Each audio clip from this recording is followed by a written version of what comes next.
فائزہ کو medical college میں داخلہ مل گیا تو اب اس کا جنون یہ تھا کہ وہ MBBS کرنے کے بعد ہارٹ سرجن بنے گی۔ رات دن پڑھائی میں جتی رہتی، دوست احباب رشتہ داروں کی غمی خوشی میں شرکت کا اسے کوئی ہوش نہ تھا۔ ایک دن اسے اپنی سب سے گہری دوست مدیحہ کا شادی کارڈ موصول ہوا تو اس نے توجہ نہ دی۔ جب مدیحہ نے سختی سے کہا کہ اگر تم نہ آئیں تو آج کے بعد دوستی ختم سمجھو، تو وہ صرف بارات کے وقت پہنچی اور جاتے ہی کہنے لگی، مدیحہ یہ تمہاری شادی کی عمر ہے، تمہیں اپنا کریئر بنانا چاہیے تھا۔ اب شادی کر کے کیا کرو گی؟ شوہر کی خدمت، ساس اور سسر کی خدمت، بس؟ یار میں تو شادی تب کروں گی جب کچھ بن جاؤں گی، اور ہاں یہ سسرال کی خدمت جیسے الفاظ مجھے ویسے ہی اچھے نہیں لگتے۔ میں چاہتی ہوں لوگ میری خدمت کریں۔ بس چند گھنٹے وہاں رکنے کے بعد سیدھا اپنے ہاسٹل پہنچی، اور پھر وہی مصروفیات۔ 5 سال مکمل ہو چکے تھے۔ فائنل امتحان کے بعد جب اس کا رزلٹ آیا تو اس کے والدین کی خوشی کی انتہا نہ تھی۔ فائزہ اچھے نمبروں سے کامیاب ہو گئی تھی۔ اس کی ماں کہنے لگی، لو بیٹی تیرا خواب پورا ہو گیا، اب مجھے فکر ہے کہ تیری شادی کر دوں۔ 3-4 بہت اچھے رشتے آئے ہیں، ان میں سے جو مناسب سمجھو میں وہاں رشتہ طے کر دیتی ہوں۔ فائزہ نے لاپرواہی سے جواب دیا، ماما آپ کن چکروں میں پڑ گئی ہیں؟ ابھی میں نے صرف MBBS کیا ہے، اس کو کون پوچھتا ہے؟ ابھی تو میں نے ہارٹ سرجن بننا ہے، میں ابھی شادی کی جھنجٹ میں نہیں پڑنا چاہتی۔ بس آپ دعا کریں میرا ایڈمیشن کسی فارن یونیورسٹی میں ہو جائے تاکہ میرا یہ خواب پورا ہو جائے۔ ماں تو سن کر ہکا بکا رہ گئی، بیٹی کیا MBBS کم ہے؟ میں تیری شادی کر دیتی ہوں، پھر تو جو چاہے کرنا۔ لڑکیوں کی شادی کی ایک عمر ہوتی ہے، اگر وہ عمر گزر جائے تو پھر مناسب رشتے نہیں ملتے۔ فائزہ کہنے لگی، ماما آپ کس زمانے کی بات کرتی ہیں؟ پڑھے لکھے لوگ کریئر دیکھتے ہیں، عمریں نہیں دیکھتے۔ آپ میری فکر نہ کریں، میری باقی بہنوں کی شادیاں کریں، میں جب وقت آیا آپ کو بتا دوں گی۔ اس کی ماں نے بہت سمجھایا مگر اس پر ایک ہی دھن سوار تھی کہ جب تک ہارٹ سرجن نہ بن جائے شادی کا نام بھی نہیں لینا۔ آخر ماں تھک ہار کر چپ ہو گئی۔ اس سے چھوٹی دونوں بیٹیوں کے رشتے مناسب مل گئے تھے، ان کی شادیاں کر دیں۔ ڈاکٹر فائزہ کو ایک پرائیویٹ ہاسپٹل میں جاب مل گئی۔ اسپیشلائزیشن کے لیے 2 سال تک اس کا کسی کالج میں ایڈمیشن نہ ہو سکا۔ 2 سال بعد ایڈمیشن ہوا۔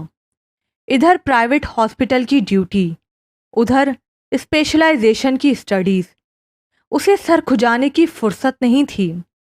امتحانات کے لیے بھی وقت نکالنا مشکل ہو رہا تھا۔ وہی کورس جو 2 سال میں مکمل ہونا تھا، اس میں 4 سال لگ گئے۔ اب اس کی خواہش تھی کہ کسی سرکاری ہاسپٹل میں جاب ہو جائے۔ 2 سال اسی انتظار میں گزر گئے۔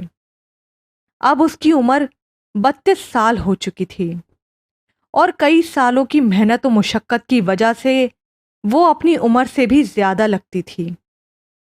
اب اسے خیال آیا کہ اسے شادی کر لینی چاہیے۔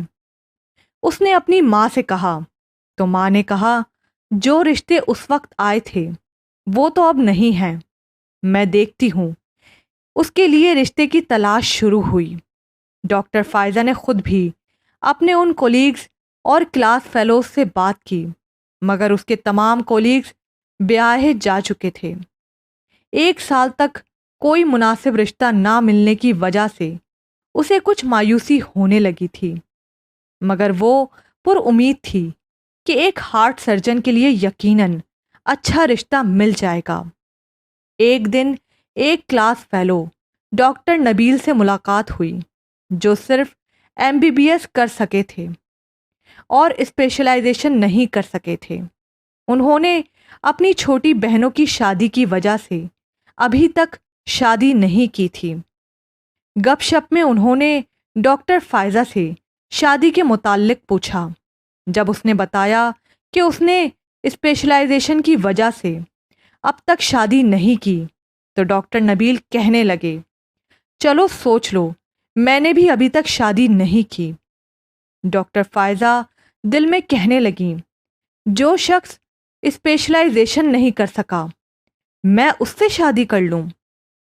3-4 महीने बाद एक दिन डॉक्टर फायजा को डॉक्टर नबील की शादी का कार्ड मिला। डॉक्टर फायजा को रह रहकर अफसोस हो रहा था, मगर अब वक्त हाथ से निकल चुका था। एक दिन उसके एक पुराने क्लास फेलो डॉक्टर अहमद ने कहा कि मेरे एक दोस्त डॉक्टर अम्मार चाइल्ड स्पेशलिस्ट हैं, बहुत अच्छे हैं। उन्होंने मुझे कोई मुनासिब रिश्ता देखने के लिए कहा है। अगर तुम्हारा इरादा हो तो मैं उनसे बात करूं। ये सुनकर डॉक्टर फायजा दिल में खुश हुई कि लो, अब मुनासिब रिश्ता मिला है। कहने लगी, मैं 1-2 दिन में बताती हूँ। सारी रात उसे ख्याल आते रहे कि जब उसकी शादी चाइल्ड स्पेशलिस्ट से हो जाएगी तो वो दोनों मिलकर एक प्राइवेट हॉस्पिटल बनाएंगे। 2 स्पेशलिस्ट डॉक्टर्स तो वो खुद होंगे, 2-3 अपने दोस्तों और क्लास फेलोज को शामिल कर लेंगे। उनका पूरे शहर में नाम होगा। अगले दिन उसने कहा, आप उनको हमारे घर बुलाएं, वहां बैठकर बात कर लेंगे। शाम को डॉक्टर अहमद ने बैल दी। उनके साथ एक उम्र रसीदा मगर मोअज़्ज़ज़ सा आदमी था। वो ड्राइंग रूम में बैठ गए। थोड़ी देर बाद चाय आ गई। डॉक्टर फायजा और उसकी अम्मी भी आ गईं। डॉक्टर अहमद साथ आने वाले शख्स का तारुफ करवाते हुए बोले, ये डॉक्टर शोएब हैं, बहुत काबिल चाइल्ड स्पेशलिस्ट हैं। उनकी ज़िंदगी बहुत अच्छी गुजर रही थी, मगर 6 माह पहले इनकी बीवी फौत हो गई। इनके 3 बच्चे हैं। पहले तो इनका इरादा था कि शादी नहीं करेंगे, मगर जॉब की मसरूफियात की वजह से घर में बच्चों को टाइम नहीं दे पा रहे थे, इसलिए अब शादी का इरादा किया है। बहुत शरीफ इंसान है, मैं इनको कई सालों से जानता हूँ। ये कहकर डॉक्टर अहमद चुप हो गए। देखा तो डॉक्टर फायजा इस दौरान कमरे से बाहर जा चुकी थीं। थोड़ी देर बाद उसकी अम्मी भी उठकर बाहर चली गईं। डॉक्टर फायजा दूसरे कमरे में बेड पर यूं गिरी हुई थी कि जैसे उसमें जान ही ना हो। उसकी अम्मी ने उसको पकड़कर उठाया और कहा, बेटी क्या हुआ है? फायजा मुसलसल रोए जा रही थी। उसके मुंह से बस इतना निकला, मामा, क्या मेरे लिए यही अंकल रह गए थे? फायजा की अम्मी ने ड्राइंग रूम में आकर कहा कि बेटा अहमद, हम आपको मशवरा करके बताएंगे। अगले दिन डॉक्टर फायजा ने डॉक्टर अहमद को फ़ोन मिलाया और ना जाने क्या कुछ कह गईं। डॉक्टर अहमद ने कहा, देखो फायजा, आप हमारी बहुत अच्छी क्लास फेलो थीं। मुझे इस बात का एहसास है, मगर हकीकत ये है कि मैं 1 महीने से ना जाने कितने लोगों से पर्सनली राब्ता किया है। जो रिश्ते मिलते थे ये उन सब में से बेहतर था, इसलिए आपसे बात की। बाकियों की तो मैंने बात ही नहीं की। फायजा की माँ ने अब रिश्ते कराने वाली औरतों और मैरिज ब्यूरो से राब्ता किया। उनकी तरफ से हर रोज़ 2-3 रिश्ते बताए जाते, मगर 40-45 साल से कम कोई नहीं होता था। कोई रंडवा, कोई दूसरी शादी वाला। 1-2 कुंवारे थे, मगर उनकी तालीम, शक्लो सूरत काबिल कबूल ना थी।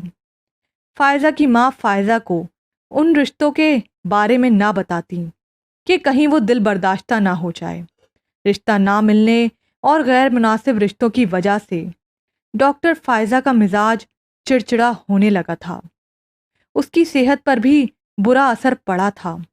सर में दर्द रहने लगा था। नज़र कमज़ोर होना शुरू हो गई थी।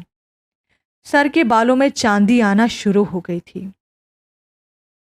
एक दिन एक बिजनेसमैन का रिश्ता आया।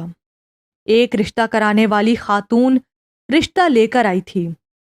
सबसे पहले तो उसने उन साहब की दौलत की तफसीलात बयान की, फिर उनके सियासी ताल्लुकात की तफसील बयान की, उनके सरकारी अफसरों के साथ ताल्लुकात की तफसील बयान की, और आखिर में जब बार बार पूछा कि उम्र क्या है और क्या कंवारे हैं, तो वो कहने लगी उम्र यही कोई 60 साल की होगी, मगर सेहत बहुत अच्छी है, 60 के लगते नहीं हैं, और पहली बीवी से तंग हैं, इसलिए दूसरी शादी कर रहे हैं, और इस शादी को वो खुफिया रखेंगे ताकि पहली बीवी उनको तंग ना करे।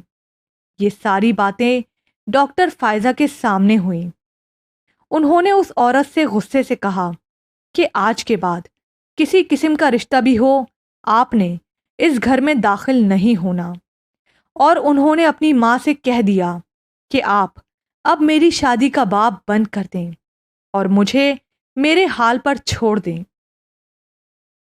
उस दिन फायजा अपनी माँ के गले लगकर खूब रोई और कहने लगी, माँ, आप सच कहती थीं कि लड़कियों की शादी की एक उम्र होती है। मैं करियर बनाती रही और उधर उम्र ढलती रही।